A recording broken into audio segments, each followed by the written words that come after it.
আচ্ছা, আপনার স্কুলের সব থেকে সুন্দরী মেয়ের সাথে আপনি একটা স্টোর রুমে আটকে আছেন। ভাবছেন বেশ রোমান্টিক ব্যাপার, তাই না? কিন্তু হঠাৎ করে এই মেয়েটা আপনার মাথা থেকে একটা অদ্ভুত অ্যান্টেনা খুলে ফেললো, আর সাথে সাথেই আপনার পুরো রুমটা উড়ে মহাকাশে চলে গেল। চারপাশে বরফ জমতে শুরু করলো আর দুনিয়ার নেটওয়ার্ক সিস্টেম ক্র্যাশ করলো। কি অদ্ভুত, তাই না? আমাদের আজকের গল্পটাও অনেকটাই অদ্ভুত। কুসুও নামের এই ছেলেটার কাছে জন্মের পর থেকেই অদ্ভুত সব সুপার পাওয়ার আছে, যা সাধারণ মানুষ কল্পনাও করতে পারে না। টেলিপোর্টেশন, মাইন্ড রিডিং থেকে শুরু করে এমন কোনো কাজ নেই যা সে করতে পারে না। কিন্তু মজার ব্যাপার হলো এই শক্তিগুলো নিয়ে এই ছেলেটা যত আফসোস, কারণ সে চায় একদম ঝামেলাবিহীন একটা সাধারণ জীবন, কিন্তু নিজের ধ্বংসাত্মক শক্তিকে কন্ট্রোল করতে বাধ্য হয়ে তার মাথায় দুটো অ্যান্টেনা লাগাতে হয়েছে। হ্যালো মুভিম্যানের বন্ধুরা, আমাদের আজকের মুভির নাম সাইকিক কুসুও, আর বরাবরের মতো আমি মুভিম্যান আছি আপনাদের সাথে। তো চলুন আর দেরি না করে গল্পটা শুরু করা যাক। গল্প শুরুতেই আমরা একটা কাপলকে দেখতে পাই, যারা কিনা অনেক সময় ধরে একটা বাচ্চা নেওয়ার চেষ্টা করছিল, আর অবশেষে বহু বছর পর তাদের ঘরে একটা ছেলের জন্ম হয়। বাচ্চাটার নাম ছিল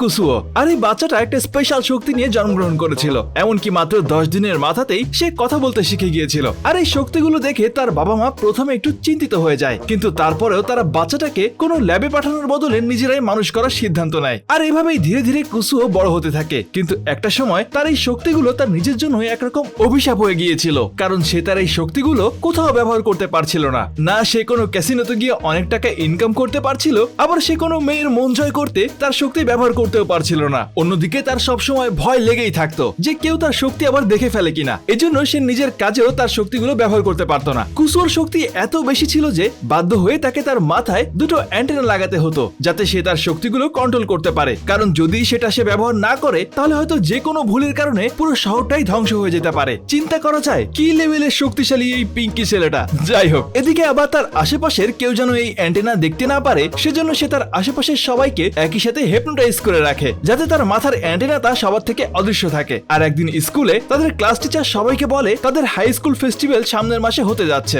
আর এই ফেস্টিভ্যাল হওয়ার সময় সব বাচ্চারা যেন সব নিয়ম কানুন মেনে চলে, তা না হলে পরের বছর থেকে এই স্কুলে আর কোনো ফেস্টিভ্যাল হবে না। এমনিতেও কুসুও এই ইভেন্ট নিয়ে খুব বেশি একটা এক্সাইটেড ছিল না, কারণ পুরো বছরে শুধু এই সময়টাতেই সে সবার থেকে আলাদা একটু নিজের মতো করে সময় কাটাতে পারে। তাই সে মোটেও চায় না এই ফেস্টিভ্যাল কোনোভাবে বন্ধ হোক। এর জন্য সে সিদ্ধান্ত নেয় এই বছর সে নিজে থেকেই সব বাচ্চাদের উপর নজর রাখবে, যাতে করে কেউ কোনো রকম অনিয়ম করতে না পারে। অন্যদিকে তাদের ক্লাস টিচার ক্লাস থেকে বের হওয়ার সাথে সাথেই হিরো নামের একটা ছেলে সবার সামনে আসে, আর সে নিজেই নিজেকে ক্লাসের মনিটর হিসেবে পরিচয় দেয়। হিরো সবাইকে বলে, ঠিক আছে, আমরা আমাদের ক্লাসের পক্ষ থেকে একটা অরিগামি শো এর আয়োজন করব। কিন্তু এদিকে ক্লাসের বাকি অনেক বাচ্চারাই তার এই বিষয়ে একমত ছিল না, কারণ তারা অন্য কিছু করতে চাচ্ছিল। ক্লাস থেকে বের হয়ে যখন কুসুও গ্রাউন্ডের দিকে যাচ্ছিল, তখন তার পেছন থেকে নিন্দু নামের একটা ছেলে এসে তার মুখের সামনে হাত রেখে দেয়। যদিও কুসুও তার চারপাশে 200 মিটার দূর থেকে যে কারোর আসার ব্যাপারটা আগে থেকেই বুঝতে পারে, কিন্তু একমাত্র এই নিন্দু ছেলেটাকে সে ডিটেক্ট করতে পারে না, কারণ নিন্দুর মাথার বেশিরভাগ সময়টাই ফাঁকা থাকে।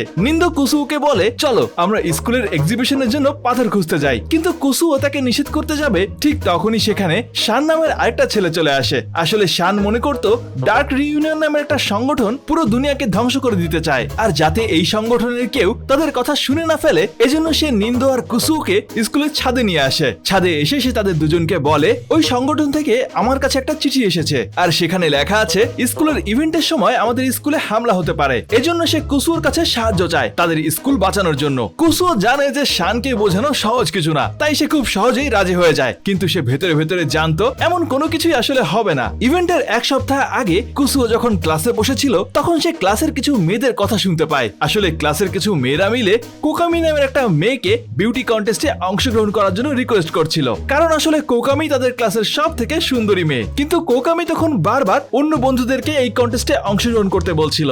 বিষয়টা দেখে কুসুও যখন কোকামির মাথার ভেতরে কি চলছে সেটা জানার চেষ্টা করে, তখন সে দেখতে পায় আসলে কোকামি নিজেও জানে যে সে এই কন্টেস্টে খুব সহজেই জিতে যাবে। তারপরেও সে শুধুমাত্র ভালো হওয়ার অ্যাক্টিং করছিল। আর অ্যাক্টিং এর লেভেলটা দেখুন বন্ধুরা, মুখের দিকে তাকালেই বোঝা যায় এটা পিওর ন্যাকামি ছাড়া আর কিছুই না। যাই হোক, আসলে কোকামি এই সবকিছু কুসুওকে ইমপ্রেস করার জন্যই করছিল, কারণ কিছুদিন আগে ছুটির সময় একবার রাস্তায় কুসুওর সাথে কোকামির দেখা হয়, কিন্তু কুসুও শুধুমাত্র তাকে একটা ছোট্ট হ্যালো বলে সেখান থেকে চলে যাচ্ছিল। সে তো এটা সহ্যই করতে পারছিল পারছিল না। সে মনে মনে ভাবছিল ইয়ে কোন হ্যায় जो मुझे मुड़ के नहीं देखा। কিন্তু সুন্দরী কোকামি মোটেও এটা আশা করেনি, কারণ বাকি ছেলেরা তাকে অনেক বেশি ইম্পর্টেন্স দেয়, সবাই তার সাথে কথা বলার জন্য চেষ্টা করে। তাই সে আবারও ঘুরে কুসুওর সামনে চলে আসে, কিন্তু এবার কুসুও তাকে এমন ভাবে ইগনোর করে যেন কোকামি তার সামনেই নেই। আর এটা দেখে কোকামি তো মাথায় খারাপ হওয়ার মতো অবস্থা। তাই সে বারবার কুসুওর সাথে কথা বলার চেষ্টা করছিল, কিন্তু কুসুও তার প্রতি তেমন একটা ইন্টারেস্টই দেখায় না। এমনকি একসময় বিরক্ত হয়ে সে সেখান থেকে গায়েব হয়ে যায়। এরপর কোকামি অনেক খুঁজেও কুসুওকে আর কোথাও খুঁজে পায় না। আর এরপর থেকেই সে কুসুওর প্রতি ইন্টারেস্টেড ফিল করতে শুরু করে, এমনকি মনে মনে তাকে পছন্দ করে ফেলে। তাই এখন সে সবসময় শুধু সুযোগ খোঁজে কুসুওকে ইমপ্রেস করার জন্য, কিন্তু তার সব চেষ্টাই কোনো না কোনো ভাবে পণ্ড হয়ে যাচ্ছিল। পরের দিন সকালে যখন কুসুও তার বাবা মায়ের সাথে ব্রেকফাস্ট করছিল, তখন তার হাত থেকে পড়ে একটা গ্লাস ভেঙে যায়। আর তার মায়ের ধারণা হয় এটা নিশ্চয়ই কোনো অশুভ সংকেত হবে, কিন্তু কুসুও এই সবকিছু বিশ্বাস করে না। তাই সে চুপচাপ তার স্কুলে চলে যায়। ক্লাস শুরু হওয়ার আগে সব বাচ্চারা তাদের সংগ্রহ করা পাথরগুলো একজন অন্যজনকে দেখাচ্ছিল, কিন্তু সবার মধ্যে অ্যালান নামের একটা ছেলের পাথর সবার থেকে আলাদা ছিল, কারণ তার পাথরের উপর লাল রং লেগেছিল। তখন কুসুও তার শক্তি ব্যবহার করে জানতে পারে অ্যালান আসলে একটা গ্যাং এর মেম্বার ছিল, আর তাকে শোধরানোর জন্য স্কুলে পাঠানো হয়েছে। আর তাই এটা হতে পারে যে পাথরের উপর লেগে থাকা রংটা আসলে সাধারণ কোনো রং না, এটা কারো রক্ত হতে পারে। ক্লাস শেষ হলেও কুসুও স্কুলের করিডোর দিয়ে হাঁটছিল। এমন সময় কোকোমি তাকে ফলো করতে শুরু করে। আসলে সে চাচ্ছিল কুসুওর সাথে একা কিছুক্ষণ কথা বলতে, কিন্তু সে তো জানতো না কুসুও আগে থেকেই তার মাথায় চলা সব রকমের প্ল্যানের ব্যাপারে জানতে পারছিল। আর তাই সে খুব সহজেই কোকোমিকেও ইগনোর করে যাচ্ছিল। আপনারা হলে কি করতেন বন্ধুরা? এমন কিউট একটা মেয়েকে কি ইগনোর করতেন? যাই হোক, এমন সময় সেখানে হঠাৎ করেই কোকোমির এক ফ্যান ক্লাব চলে আসে, যারা আসলে চাচ্ছিল কোকোমি সেই বিউটি কন্টেস্টে অংশগ্রহণ করুক। আর এই সুযোগে কুসুও নিজেকে একটা জাদুর শোতে টেলিপোর্ট করে নেয়। আসলে সে তার ব্রেনের পাওয়ার ইউজ করে নিজেকে যে কোনো জায়গায় টেলিপোর্ট করতে পারতো। আর এখানে একটা স্টুডেন্ট তার মায়ের সাথে একটা জাদু দেখাতে এসেছিল। আসলে জাদুটা ছিল এমন যে ওই স্টুডেন্ট নিজেকে একটা বক্সের মধ্যে আটকে ফেলবে, আর ঠিক 3 মিনিট পরেই তার মা ওই বক্সে বেশ কিছু ধারালো ছুরি ঢুকিয়ে দেবে। তার আগেই তাকে ওই বক্স থেকে গায়েব হয়ে যেতে হবে। এটাই ছিল মূল জাদু। কিন্তু এই স্টুডেন্টের মাকে দেখে মনে হচ্ছিল সে অনেক ঘাবড়ে আছে। তাই কুসুও ভাবছিল যেন তাদের পারফরমেন্সে কোনো ভুল না হয়, তাই সে নিজেকে আবারও টেলিপোর্ট করে ওই বক্সের মধ্যে চলে আসে। কিন্তু সেখানে আসার পর সে দেখতে পায় ওই স্টুডেন্ট তো আগে থেকেই গায়েব হয়ে গেছে। কিন্তু এখন কুসুও 10 মিনিটের জন্য এই বক্সে বন্দী হয়ে গেছে, কারণ সে 10 মিনিটের আগে আবারও টেলিপোর্ট হওয়ার মতো পাওয়ার ব্যবহার করতে পারবে না। তাই এখন যে করেই হোক এই 10 মিনিটটাকে এই বক্সের মধ্যেই সার্ভাইভ করতে হবে। এদিকে কিছুক্ষণ পরেই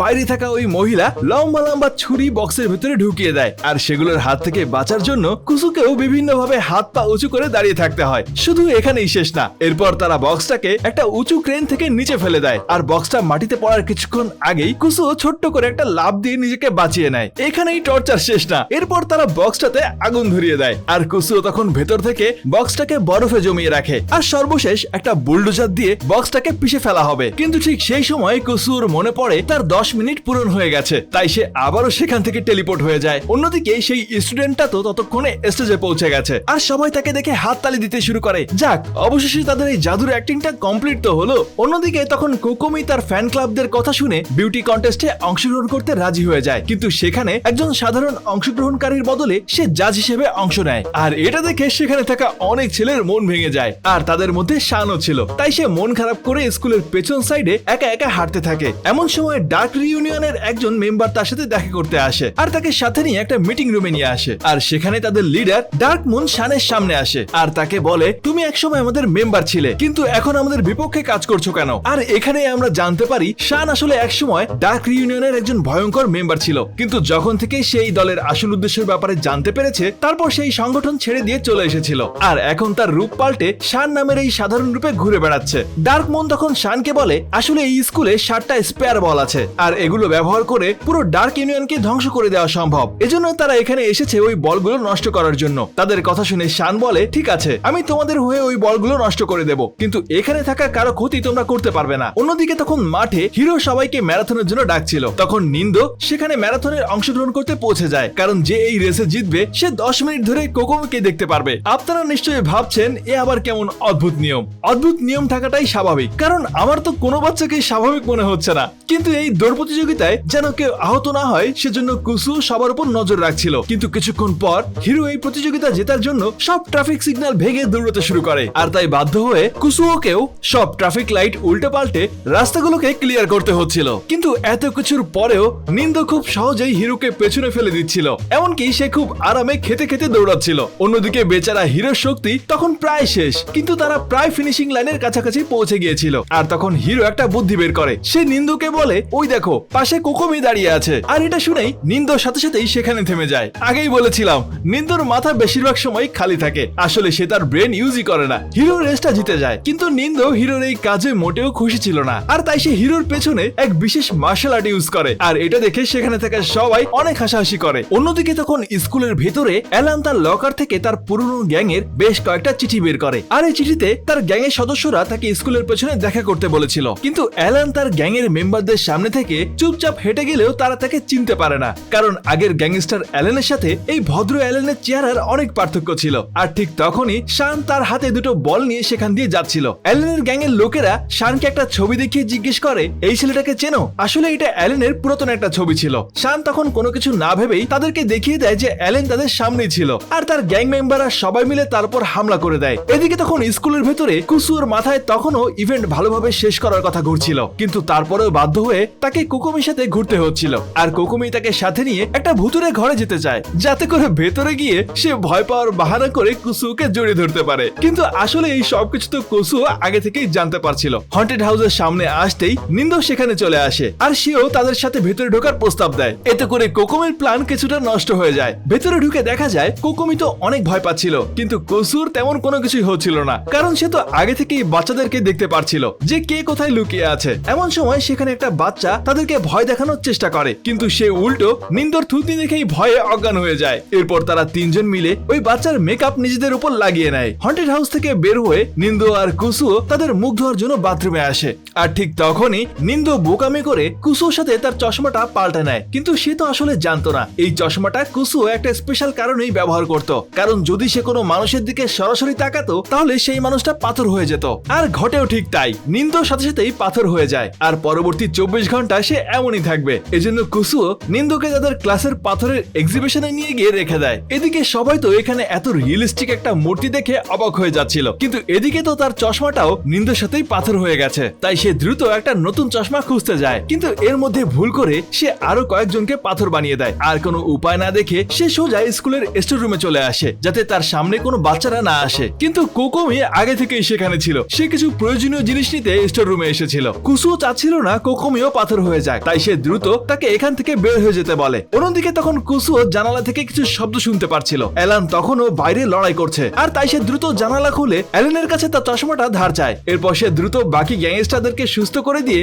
সেখান থেকে পালিয়ে যেতে বলে, যাতে করে টিচাররা এই ব্যাপারটা জানতে না পারে, কারণ স্কুলে মারামারি হয়েছে শুনলে তারা ফেস্টিভ্যাল বন্ধ করে দেবে। আর এই সবকিছুর পর কুসুর মনে হচ্ছিল যাক অবশেষে সব চিন্তা দূর হলো। কিন্তু ঠিক তখনই কোকোমি আবারও সেখানে চলে আসে, আর সে এবার কুসুর সাথে একটা কাপল গেম খেলতে চায়, কিন্তু কুসুও মোটেও রাজি হচ্ছিল না। ঠিক তখন কোকোমির ফ্যানেরা এসে কুসুকে ধমকাতে শুরু করে, আর তাদের হাত থেকে বাঁচার জন্য কোকোমি কুসুকে নিয়ে সেখান থেকে দৌড়ে আবারও স্টোর রুমে চলে আসে। এখানে আসার পর তার ফ্যানেরা বাইরে থেকে দরজা লক করে দেয়। রুমের ভেতর আসার পর কুসুও যখন কোকোমির মাথায় কি ঘটছে সেটা দেখার চেষ্টা করে, তখন সে দেখতে পায় আসলে এই সবকিছু কোকোমিই করিয়েছে, যাতে করে সে কুসুর সাথে কিছুটা আলাদা সময় কাটাতে পারে। এমনকি ম্যারাথনের গ্যাঞ্জাম আর অ্যালানের লড়াই সবকিছু সে ইচ্ছে করে করিয়েছে, যাতে কুসুও সব সময় ব্যস্ত থাকে আর তার সাথেই থাকে। কুসুও তখন এখান থেকে বের হওয়ার রাস্তা খুঁজছিল। অন্যদিকে শান সেই 7টা স্পেশাল বল খুঁজে বের করে, আর সেগুলো নিয়ে ডার্ক রিইউনিয়নের মিটিং রুমে চলে আসে। কিন্তু আসলে ওই ডার্ক রিইউনিয়নের রুমের ছেলেগুলো কোকোমির ফ্যান বয়েস ছিল, আর এই সবকিছু কোকোমিরই প্ল্যান। শান বলগুলোকে এক জায়গায় রেখে একটা মন্ত্র পড়তে শুরু করে, আর তার মনে হয় সেই বলের শক্তিগুলো নষ্ট করে দিয়ে ডার্ক রিইউনিয়নকে ধ্বংস করে দিয়ে পুরো দুনিয়াকে বাঁচিয়ে নিয়েছে। আসলে সত্যি কথা বলতে এই শানের স্ক্রুগুলো হালকা ঢিলা ছিল, আর তাই সেই সবকিছু মানে ডার্ক রিইউনিয়ন আর পৃথিবী ধ্বংস হয়ে যাওয়া এই সবকিছুই ছিল আসলে তার কল্পনা। আর কোকোমির ফ্যান ফলোয়াররা এই ব্যাপারটাকেই কাজে লাগিয়ে তাকে কুসুর থেকে দূরে রাখছিল। অন্যদিকে নিজের চশমাটা কুসুকে দেওয়ার পর অ্যালান চোখে ঠিক মতো কিছুই দেখতে পারছিল না, আর সে যে গ্যাং মেম্বারদেরকে মেরেছিল তারা এবার আরো লোক নিয়ে তাকে মারতে স্কুলে চলে এসেছে। কিন্তু ফেস্টিভ্যালকে রক্ষা করতে হলেই স্কুলে কোনো গ্যাঞ্জাম করতে দেওয়া যাবে না, তাই কুসুও তার শক্তি ব্যবহার করে পুরো গ্যাংকে সেখান থেকে গায়েব করে দেয়। কিন্তু একদিনে অনেক বেশি শক্তি ব্যবহার করে ফেলায় কুসুও সেখানেই জ্ঞান হারিয়ে পড়ে যায়। আর কুসু দুর্বল হয়ে যাওয়ায় কোকোমি এবার কুসুর মাথায় লেগে থাকা সেই অ্যান্টেনাটা দেখতে পাচ্ছিল। আর এই কিউট বলদ টাইপের মেয়েটা অবাক হয়ে তার মাথা থেকে একটা অ্যান্টেনা খুলে দেয়, আর সাথে সাথেই কুসু শক্তির চারিদিকে প্রভাব ফেলতে শুরু করে।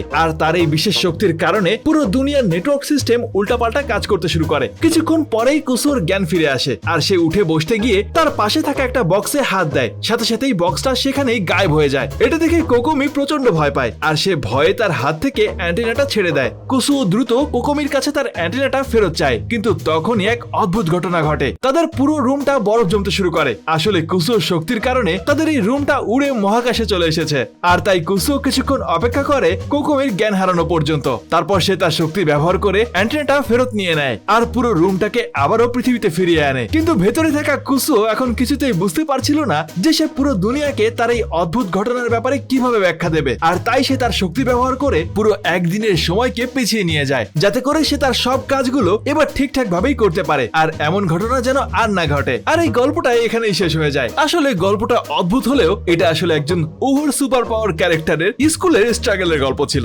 যাই হোক, এটাই ছিল আমাদের আজকের গল্প। এই গল্প থেকে আমাদের বেশ কিছু সিরিয়াস আর ফানি বিষয় শেখার আছে। প্রথমত, রাস্তায় কারো মাথায় দুটো অ্যান্টেনা দেখলে ভুলেও সেটা ধরে টান দেবেন না। ভাই, এটা খেলনা না, কে জানে হয়তো আপনার বাড়িটা উড়ে সোজা মহাকাশে চলে যেতে পারে। দ্বিতীয়ত, ক্রাশের মনোযোগ পাওয়ার জন্য কোকোমির মতো এতটাও ডেসপারেট হবেন না যে বেচারা লাইফটাই তেজপাতা হয়ে যায়। প্রেম করতে গিয়ে শেষে মহাকাশে গিয়ে বরফ হয়ে যাওয়ার কোনো মানে হয় বলুন? তৃতীয়ত, না জিজ্ঞেস করে হুট করে বন্ধুর চশমা পরে ফেলবেন না, কে জানে হয়তো আপনিও নিন্দুর মতো জ্যান্ত পাথর হয়ে কোনো মিউজিয়ামে শোপিস হয়ে যাবেন। তবে সব থেকে বড় শিক্ষাটা হলো সুপার পাওয়ার থাকলেই যে জীবন সুপার হিট হবে তার কোনো গ্যারান্টি নেই, বরং আমাদের এই সাধারণ বোরিং লাইফটাই অনেক শান্তি, তাই না? অন্তত কুসুর মতো দুনিয়া বাঁচানোর প্যারা নিয়ে তো আমাদেরকে ঘুরতে হচ্ছে না। তো আপনাদের জীবনেও যদি এমন কোনো নিন্দ বা কোকোমি টাইপের ঘাটতারা বন্ধু থাকে, তাহলে গল্পটা তাদের সাথে শেয়ার করতে ভুলবেন না। আর আজকের এই পাগলাটে গল্পটা কেমন লাগলো সেটা কমেন্ট করে আমাকে জানাতে ভুলবেন না। এতটুকুই বলা ছিল। এখন চলে যাচ্ছি সরাসরি আমাদের মুভি ম্যানের ফ্যান সেকশনে। আমাদের আজকে সেরা মন্তব্যকার হিসেবে নির্বাচিত হয়েছেন মোহাম্মদ তাহসিনুর রহমান তাহসিন ভাই। তিনি বলেছিলেন,